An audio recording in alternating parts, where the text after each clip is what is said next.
काही तुम्ही दावा केलेला आहे काय काय त्याच्या मागे खरं आहे म्हणजे काय घटना घडली होती तुम्ही खूप दावा केला त्या संदर्भात की त्याची तक्रार पहिलेच केली होती.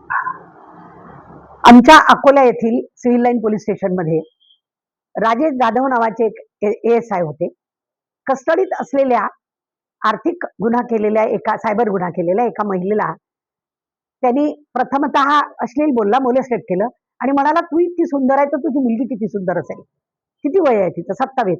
मग एक दिवस माझ्याकडे पाठव, मी तुला 10,000 रुपये देतो. अशा पद्धतीचं बोलल्यावर त्या महिलेने गुन्हा दाखल केला. त्यांना निलंबितही करण्यात आलं आणि त्यांच्यावर अजामीनपात्र गुन्हाही दाखल करण्यात आला.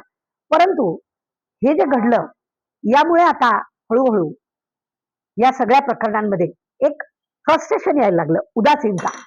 आणि खरं तर अशीच उदासीनता ही सामाजिक संवेदनशीलता शून्य झालेली आहे अशा प्रकरणांमध्ये, असं मला वाटतं. जसं कौटुंबिक हिंसाचार, हुंडाबळी, आई गई बात हो गई, वैष्णव हगवणे, इतकं उठवलं तुम्ही मीडियानं, काय झालं पुढं? आज कोणीतरी विचारते का तिचं काय झालं? संपदा मुंडे काय झालं? भिसे काय झालं?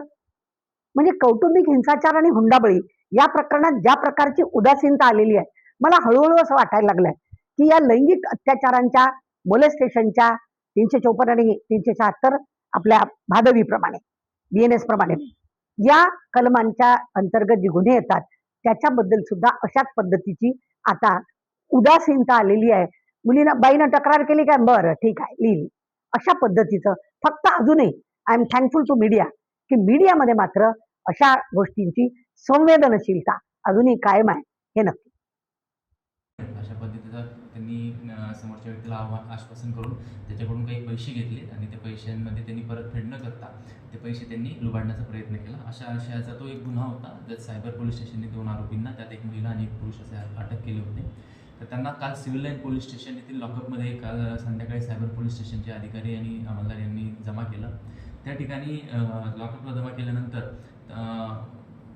ड्युटीवर असणारे ASI राजेश जाधव, जे सिव्हिल लाईन पोलीस स्टेशन येथे नेमणुकीस आहेत, त्यांनी त्या महिलेला तुमची मुलगी खूप छान आहे, खूप छान असेल आणि मी तुम्हाला पैसे देतो वगैरे अशा आशयाचं अर्वाच्य बोलून त्या महिलेला त्याच्याबद्दल वाईट बोलले आणि त्या अनुषंगाने त्या महिलेने नंतर व्हिजिटला असलेल्या अंमलदार आणि अधिकाऱ्यांना त्याची सूचना दिली.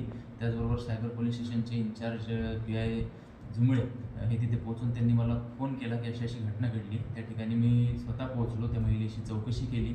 त्यानंतर तिने झालेली घटना ही आम्हाला सांगितली. त्याच्यावरून आम्ही माननीय पोलीस अधीक्षक साहेबांशी चर्चा केली त्याच्यामध्ये आणि काल संध्याकाळी आम्ही म्हणजे काल त्या महिलेच्या तक्रारीवरून जे ASI जाधव आहेत त्यांच्यावर गुन्हा दाखल केलेला आहे सिव्हिल लाईन पोलीस स्टेशनला आणि त्यांची निलंबनाची कारवाई देखील आम्ही आमचा रिपोर्ट माननीय SP सरांकडे पाठवला. त्यांनी त्यानंतर त्यांना SP सरांनी त्या संबंधित अंमलदाराला निलंबित केलेलं आहे. पुढील कारवाई आता सुरू आहे.